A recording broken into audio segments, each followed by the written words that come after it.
Yo, what's up, guys? Welcome to a new episode of the Saigon podcast. This time we have Đơn Giản, formerly known as Dave. He's the author of several books, including the simple Book of Infinity. People who know me know that I like to think of infinity a lot, and it's kind of a trap that my mind is stuck and it's kind of playing in. So this book felt like perfect timing for me. I love how in the Amazon page for the simple Book of Infinity, it says here the author is Đơn Giản and the contributor is Dave. But think about that for a second. He used to identify as Dave, but now that identity is gone. Or maybe not gone completely. I don't know anymore. Awesome. Life is so surprising and amazing. It's amazing when we stop trying to control things. Your life is just synchronicity.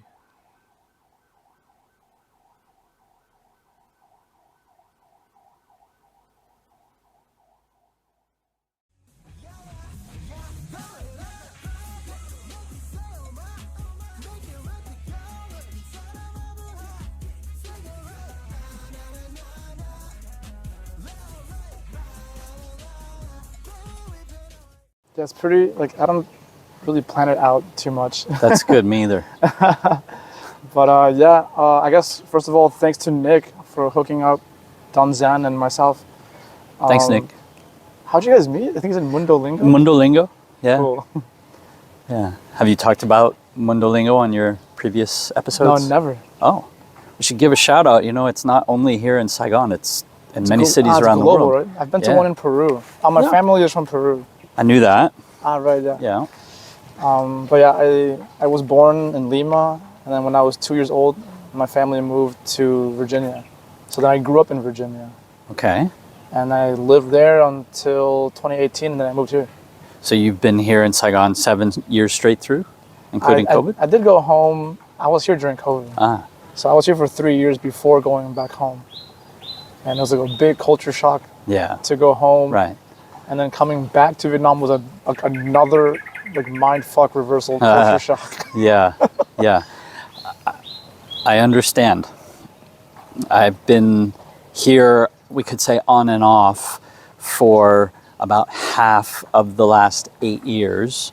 And 3 of the 8 years, when I wasn't here, I was in Melbourne, Australia, where I went intending to have a 1-month visit, but that's when COVID started. So I ended up staying 3 years until I could return here, because I didn't want to be in the US, where I have citizenship. So I felt lucky and fortunate that I was able to remain in Australia. But then I had the homecoming. Like for me, this is home, Chi Minh City. So coming back here after Australia felt like homecoming. And I knew there would be things I would recognize as familiar as well as things that would seem different. And of course, I did notice both. That's like a theme we should come back to. True. Yeah. How do you feel about your hometown? Is it New York City? Or? No, I grew up on Long Island outside Oh. of the city. Yeah, you know Long Island? I've been there with my dad 2 times. Yeah. I had a Long Island iced tea in Long Island. Oh, okay, yeah. I was so happy about that. They had really good pizza. Yeah, Oh for my sure. God. Yeah. Do you miss Long Island? No, Why that not? place is not for me, but I did grow up there. Yeah. What is it about Long Island that doesn't match with you? You know, it's not just Long Island, it's New York, it's the US as a whole. Like, I just don't belong there. It's not for me. Is it like the politics or something? Or there's like the drama?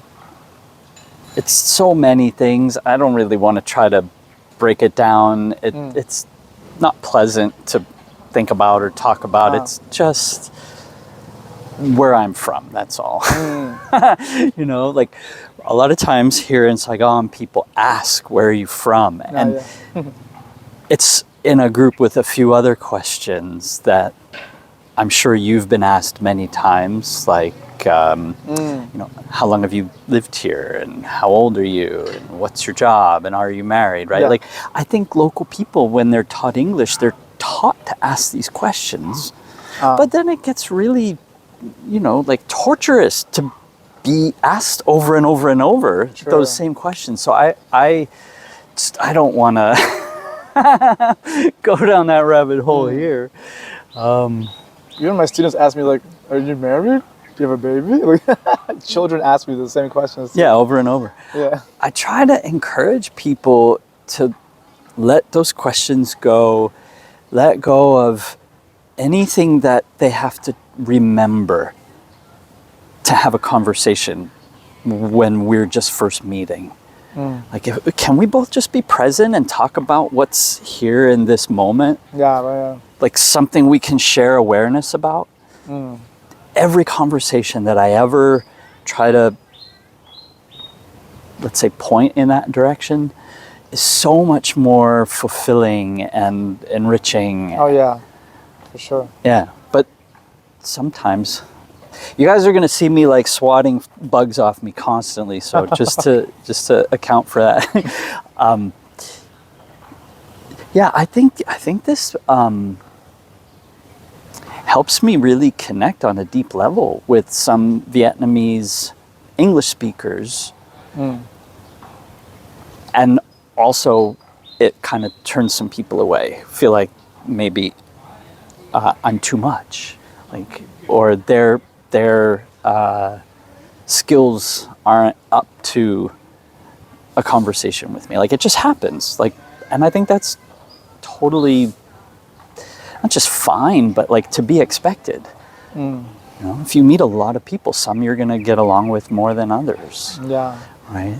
It's not that I can't get along with other people. It's like we live in Saigon, and I can talk to people with only Vietnamese language.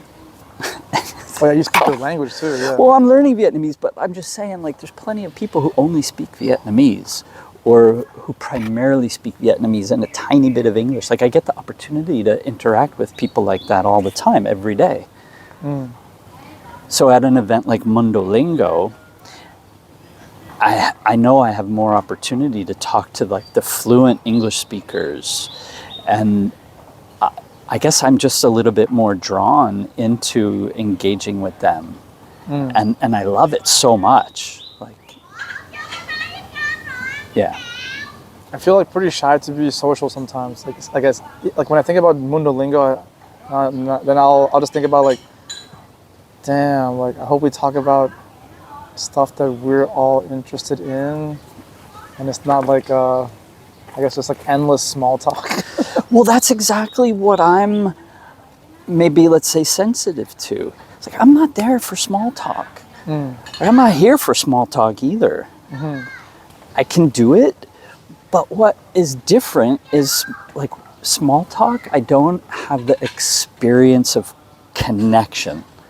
Like, I know the connection is there, like in a spiritual sense. The fact of our oneness is unchanged by whether we're discussing, something really trivial or something that helps me feel our connection. But it's only that perception of the experience that changes. The fact of our connection is unchanged regardless. But I like to have that experience of connection. Depth of connection is my top love language. Cool. Yeah. You know what I'm talking about when I say love languages? Yeah, I mean, I've heard, like, for example, like I know like my love language is not giving physical gifts. Yeah, me either. It feels so weird to do it for me. Yeah. But I know like my girlfriend, she likes to do that, and I'm sure she likes to receive that too. So I have to remember, like, okay, get her a physical gift because she likes that. I have to like intentionally remind myself, do it because she likes that. Yeah. And what's your top love language that you like to have love expressed to you in? One of them is like just spending time. Yeah, quality together. time. Yeah, for me too. That's huge for me. Yeah. That was like the top one for me until I realized that words of affirmation, which I'd been making up in my mind to mean compliments, which rate low for me, like the gifts.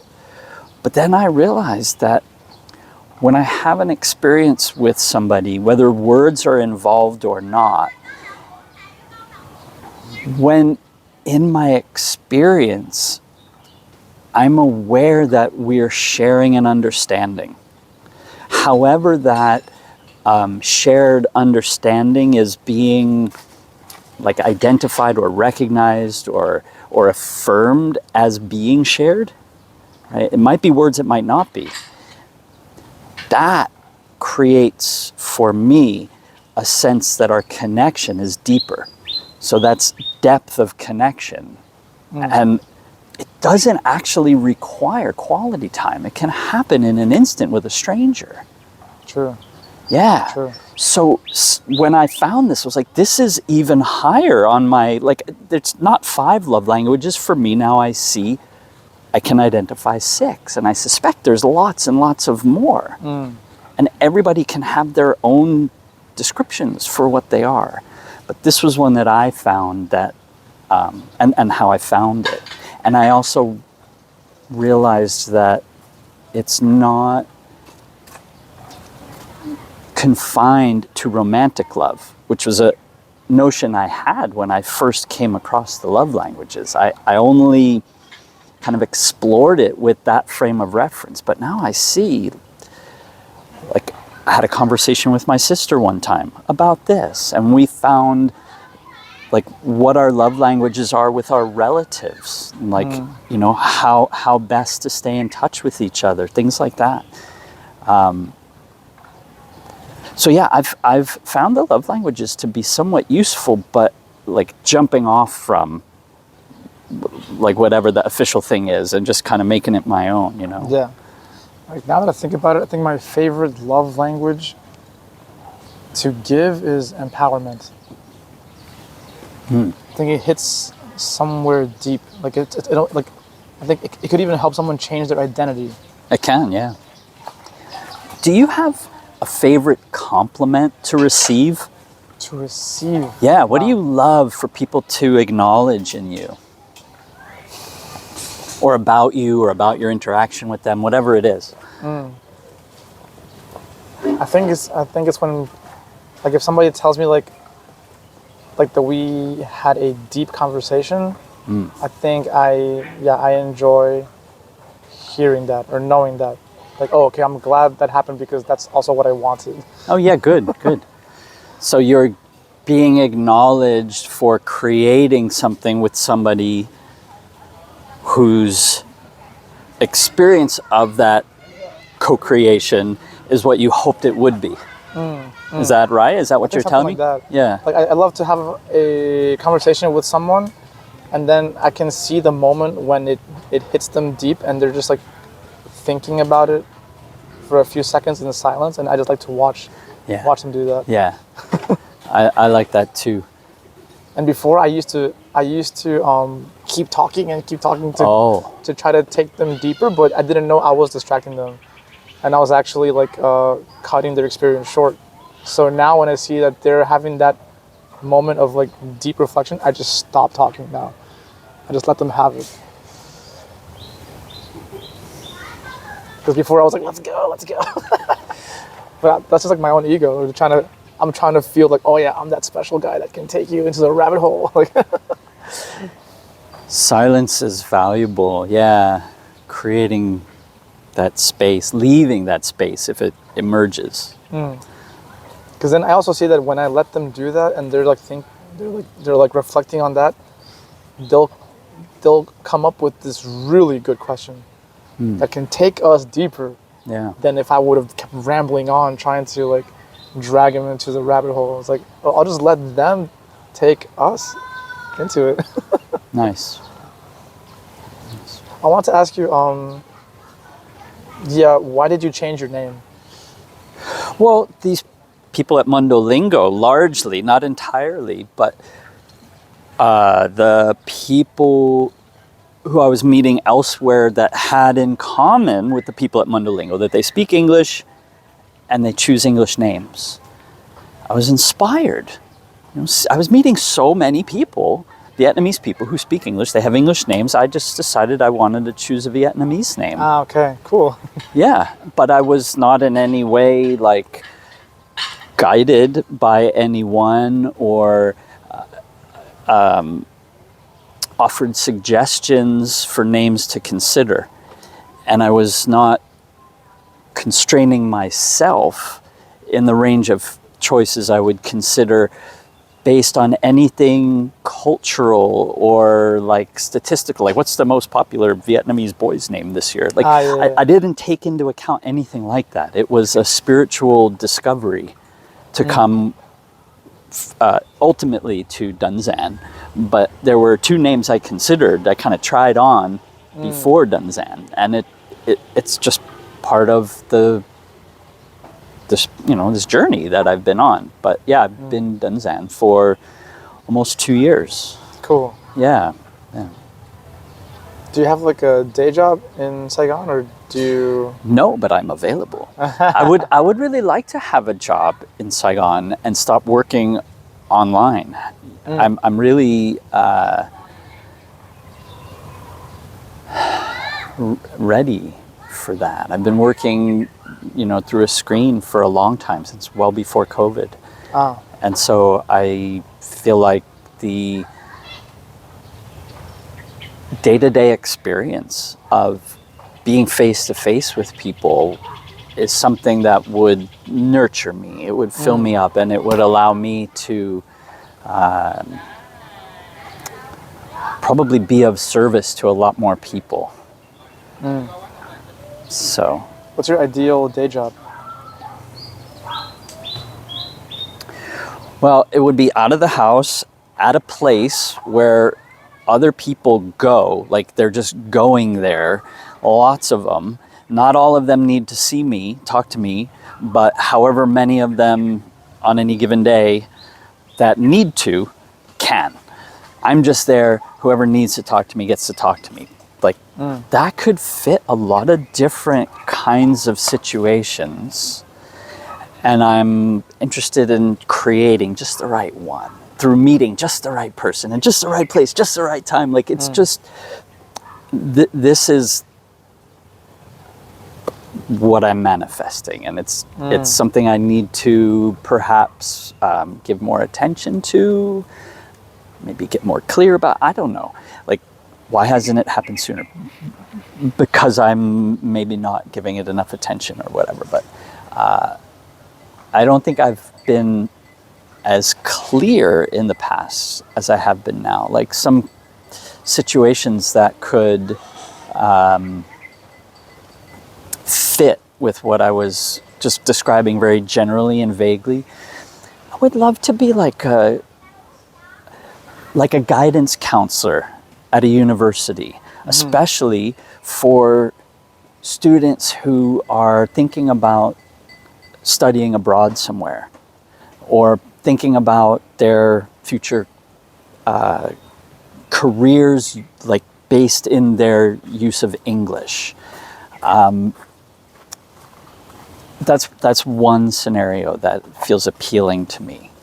I would just go to work every day. Not everybody who also goes there would need to talk to me, but whoever does can. Whoever needs to talk to me can come talk to me. Like, that would be such a great setup, I think. So there's some other scenarios, but that's one that I like to imagine sometimes. Yeah. What do you have your like ideal setup right now here, or what? No, not yet. What would you like to create for yourself? I guess like this is where this keeps shifting for me. But Yeah, sure, of course. What comes to mind right now is I would like to have a career where I'm coaching shadow work. Shadow work, like Jungian shadow work. What do you mean? What do you mean by shadow work? I guess like that voice in our mind that says mean things to us. Yeah. Okay. To help people to face that voice. Sure. Okay. Because doing it alone is hard. And like when I had to do that for myself, I wish I would have had somebody with me. Oh. So then, like, I feel like now I want to be that somebody for somebody else. So when you were, I didn't pick up an exact word, but addressing it or going through it, like, you tell me how you related to it, but when you were having that experience, what were you, if it wasn't a person, what were the resources you were drawing upon? Were there books or videos or? I guess I trusted non-dualism. Yeah, I trusted non-dualism. That's it, just like surrender to non-dualism? I would listen to like any like teacher that I trusted that they spoke from the lens of non-dualism. Like, I guess my favorite is J. Krishnamurti. Okay, yeah. Like, I would trust him. And they helped me a lot with like self-forgiveness. And yeah, like back in 2023, I had a pretty challenging breakup. And like, so like I was in a relationship, and then I knew it was gonna fail, but I didn't end it. I just decided, oh, I'll just stay in this thing until it just organically dies. Right? I just told myself that. But then along that path, I actually met my ideal partner. So then I was like, okay, then let me just end this and start this new one. Like, so I did that, but it was just like so quick, like so impulsive. So I just did it, and like there was like a month of honeymoon phase, like, oh my God, so amazing with my ideal partner. And then after a month, I was like, wait, I definitely hurt my ex-girlfriend by doing that, by ending it so impulsively. Yeah. And then it's just kind of like my mind just broke. And I was just like, what the fuck? I just felt like all my actions that I've been doing don't align with my values. And then in my attempt to fix it, it's like, okay, let me go back with my ex-girlfriend. I'm gonna go fix it. And then I was in the situation where like my mind was telling me like, go with that girl. And then I would move in that direction, and then my mind's like, no, go with that girl. So, and then I would be like, I don't know why you're saying that, but okay, let's go. And then again, no, go with that girl. So then I was like, oh my God, I can't trust my own mind. So how did you get from non-dualism to dual relationships? Two girlfriends. Yeah, but no, it's just like, there was just part of me that felt it was lacking something. Even though intellectually I had learned non-dualism, still like deep at my core, something still felt lacking. And that's what felt like the force propelling you towards one and then the other and then back. Yeah, it was like salvation is over here. No, it's over here. No, it's over here. So, like, did you wind up with both of them, neither of them, one or the other of them? Like, how did it play out? It's like I flip-flopped between them for like a month. It was like 4 breakups in like 2 months, I think. Yeah. And I was like, what the hell am I doing? But eventually, at least like right now, I'm with my ideal partner, which was the ideal partner I met back in 2023. I'm with her right now. So at least now there's no more confusion in my mind. Good. And at the same time, I'm also like, every part of me now is aware that no relationship can give me long-term happiness. It's not how it works. But I was so convinced that that was how it works. Yeah. I was really convinced that that was the only way to be happy, even though I had been studying non-dualism and spirituality as hard as I possibly could, but still at my core, something was still subscribed to that conditioning. Yeah. That feels like it takes us back full circle to what I was saying earlier about whether I feel a deep sense of connection to someone, like my top love language in whatever context, whether I feel that or I don't feel that doesn't change the fact, the essence of the spiritual connection that's always there and unchanging. It's just perception that's shifting. God, man. I can't believe people are watching They're trolling you. The bugs are trolling me. Wow. But so like in that year when I had that situation happen, Yes. after those months went by and I looked back at this like trail of like disasters I had caused, then I just felt extreme guilt, like I had never experienced before. Oh. And it was just like my mind got so filled with guilt, and it was painful. Like it was just, I'm sure. like 24/7 painful. Like, and eventually my thoughts were turning into like, it wouldn't be so bad if my life just ended right now. Oh. And like I didn't plan how to end my life, but I could just hear my thoughts saying, it wouldn't be so bad if this just ended. If like a bus just hit me or something, or like lightning would strike me right now, that wouldn't be so bad. Like those thoughts were starting, so then I got kind of freaked out. I was like, oh shit. I started searching this book on, I just searched on Google, books on self-forgiveness. And this book appeared that it was called Radical Self-Forgiveness. So I started to read it, and I realized this book is written from the perspective of non-dualism. So then, okay, I trust this book. Oh, yeah. And then it would talk about like, okay, so the traditional forms of self-forgiveness are like, everybody makes mistakes, it's okay. This is how we learn. Like this is how people learn, through mistakes. Like, and then at the end is like, now here's the radical self-forgiveness part. It's like, there's nothing to forgive because it was gonna happen anyways. And then I was like, oh shit. And then I could feel like a lot of weight got dropped. Yeah. When I read that, and I was like, oh damn. And then those thoughts ended. I think it's really powerful when, like, we as humans, you're just sharing one example of it. I bet every viewer can find an example in their own experience. I know I have examples where a big, major, powerful shift occurs in an instant around something that seemed so huge. Like, oh, it's going to take me forever to get over this. But actually, it's just one way of thinking about whatever this is, and another way of thinking about it. And you've got an infinite thought supply always available. So change can occur really rapidly. That's true. And it's just a different story that we're treating as true. That's true. Yeah, exactly. I just changed the story. You just saw your experience from a different perspective. Exactly. Yeah, that's powerful. So I went from having these thoughts of like wishing my life would end soon. After reading the book, those thoughts just stopped. Nice. Like I still had guilt left over, but it wasn't like 24/7 like torturing. It would come back maybe like once a month or something like that, like, but not as intensely anymore. Yeah. And was there another lesson that came later about like a monthly guilt reminder as opposed to like the big powerful initial insight that you just shared? I guess like that like monthly feeling of guilt still returned for a few months, even recently too.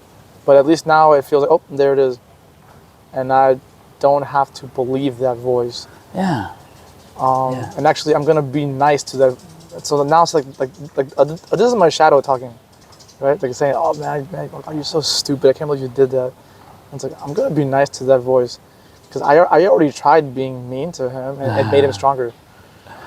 So like I know that's not gonna work. So I can't even be mean to this bully in my mind. I gotta show him compassion. Yeah. It's the only way to solve this challenge. Yeah, nice. I like that. But so then I want to help other people with that, because I wish I would have had someone to help me with that, but it was just me and the books. Yeah. So now it's like I want to be that help for someone that needs it. I get it, because I think my drive or desire being a coach has been inspired and influenced by experiences of personal growth and development that I've had. Just letting it be simple to see ways of supporting other people through similar challenges. Mm. Yeah, it's not about telling my story. It's never about convincing people or persuading people, ever. Like that's been a huge lesson for me since choosing the name Đơn Like letting go of any language that feels like it's trying to influence, which is amazing for me to notice, because in the beginning of my coaching career, I was trained in neuro-linguistic programming and Cool. hypnosis. Nice. So my mind got very oriented to thinking around like convincing and influencing people just through words and guiding their attention in certain ways. And now I just feel like I'm oriented much differently. Pointing is a word I said before, and that's like where it's at for me. Like just inviting people to look in a direction and share what you see. And the idea is the extraordinary is hidden amidst the ordinary. There's always something unfamiliar that you can notice amidst the familiar if you slow down enough to be present. So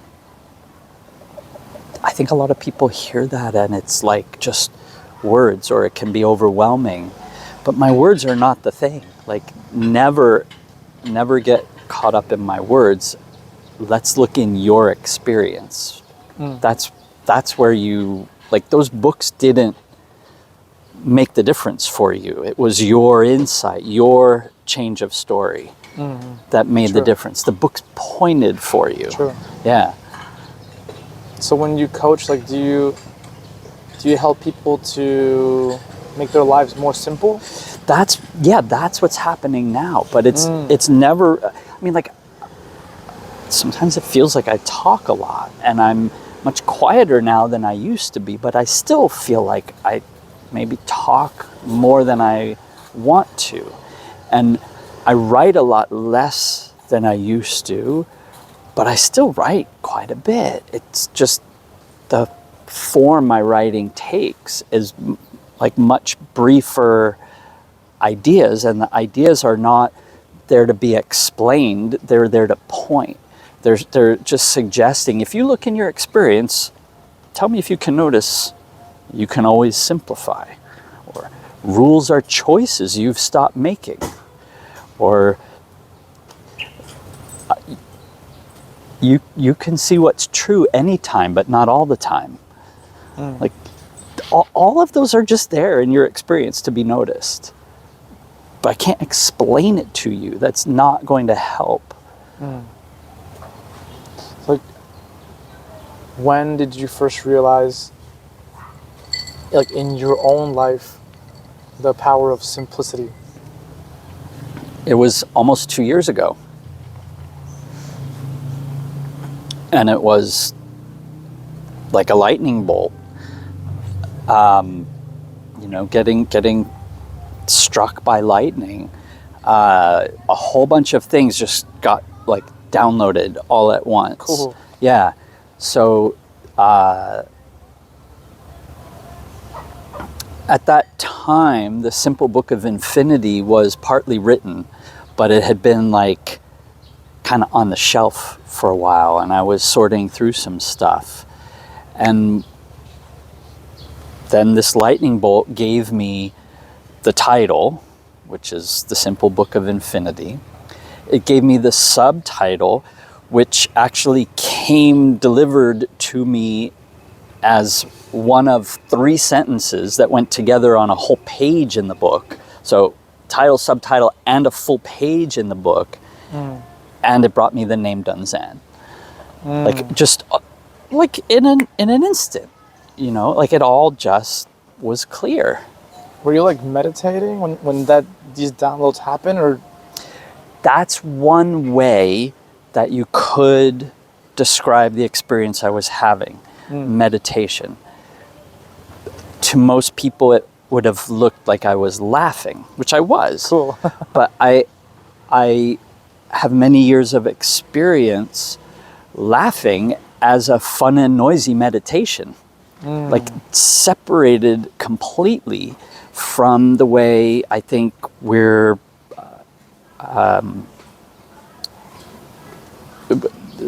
socialized, like, raised and like participated in a society, to regard laughter as a response to something funny, a joke, humor, right? But we're born with this infinite laughter supply. Cool. And it's available all the time. It's not conditional upon whether something is funny or not. Mm-hmm. So I explored this deeply for many years, and I was having the experience of exploring laughter as a fun and noisy meditation when this lightning bolt gave me all those gifts about simplicity. Cool. Wow. Yeah, and then that accelerated the completion of the book, led me to adopt Đơn as my name, and like, I want to say, like, ushered in a new era in my life. Like, learning to be Đơn has been completely transformational for me. Wow. Like, discovering the vibe and voice of Đơn as like new and different from the me that I was before I took the name Đơn. So for the rest of my life, I will be learning to be Đơn, which means simple. I'll be learning to be simple for the rest of my life. Like, do you think you'll end up like living in a cave at some point? That sounds super simple. It just, like, It doesn't ramen on sound a heart simple shape. to me. No, I mean, that sounds challenging. Yeah, I don't know. One of the things that's been really prominent in my experience since before Đơn came into my, focus in this way, but more so, like before Đơn and then more so and in new ways since choosing this name, I'm really enamored with the idea of slowing down. And one of the, I call them simple sayings, that's shown up since choosing the name Đơn is slow down to the speed of now. Like, I don't know, it could sound like nonsense, but the thing is, it's an experience I have over and over and over again. And when I slow down to the speed of now,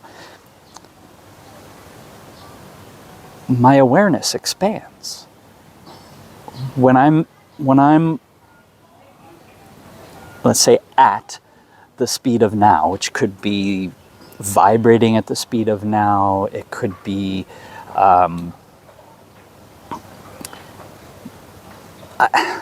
the words are not the thing. Like, I feel like I want something more precise, but I'm going to let that go. Like, when I slow down to the speed of now, I have more awareness than I had in the moment just before. I can notice things that I just didn't notice a moment prior.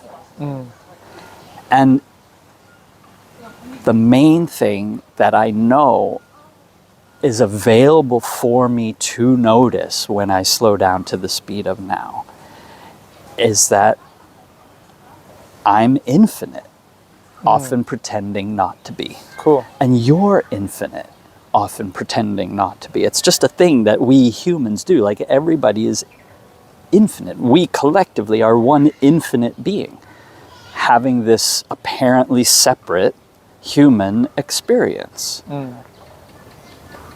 And that's just how we pretend not to be infinite. There's nothing to do to stop pretending. We stop pretending, like, kind of automatically when we slow down to the speed of now. Cool. When I slow down to the speed of now and I can see more than I saw the moment before when I was, let's say, sped up, I see my infinite creativity supply is always available. And I have evidence and proof. Like every single now, I'm creating my perception. It's the story that's coming into my mind about what I'm experiencing right now.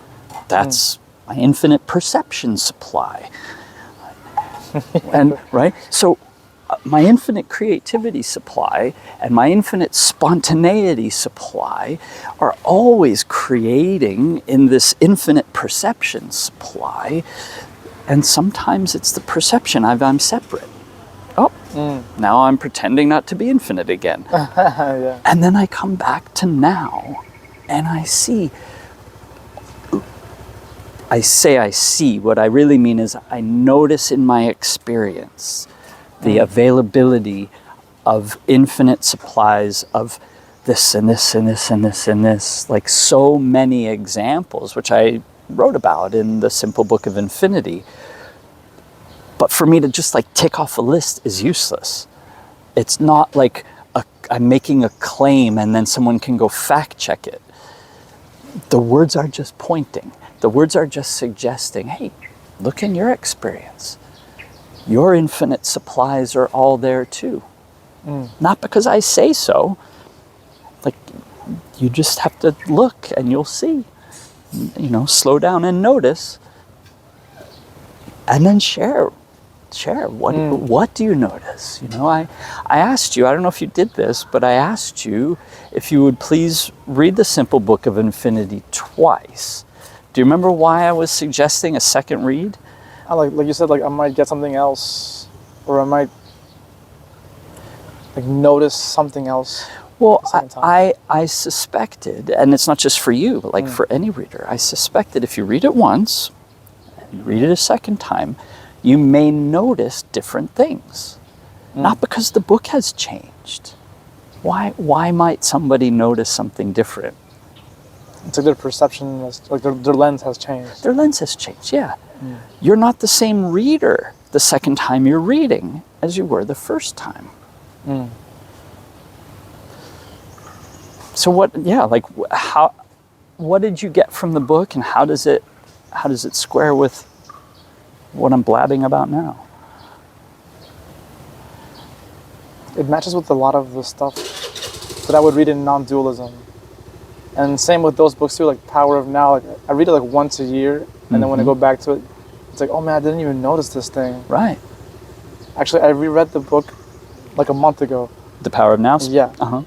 And the thing that caught my attention this time, which I think would link up with something you're saying right now, is when he mentioned something about the unmanifested. That before, when I read that part of the book, I was like, I don't know what that is, so I'll just skip it. Like, I just didn't even think about it. But this time, I actually understood he's saying like, oh shit, you can actually look into yourself. Like he's taking it by layers. Like be aware of your body, be aware of like the energy in your body, be aware of the source of your energy, and then go into that rabbit hole. And then he calls it like the unmanifested. Oh. And it kind of sounds similar to, I think, something you're saying about infinity. Yeah, I love the idea of infinity. Me too. Yeah. I've had a lot of insights around infinity. Cool. Yeah. What are your favorite insights about Well, infinity? the one that's coming to mind right now is that you can't count to infinity, but you can count on it. Like, depend on it. Trust that you are infinite, often pretending not to be, right? But count on it. Like, don't ever doubt it.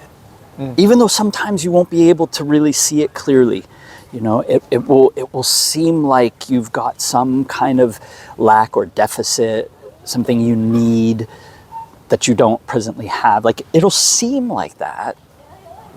That's just part of the human form experiencing life. Like, it's human nature, we could say. Right? Like, every human has had that experience of needing something. For sure. but it doesn't mean we're not infinite. It's like we forgot. Yeah, we forget, exactly. Pretending not to be could be said in countless other ways. Forgetting is a totally viable and for me, like it's another way I say that. Yeah, we often forget.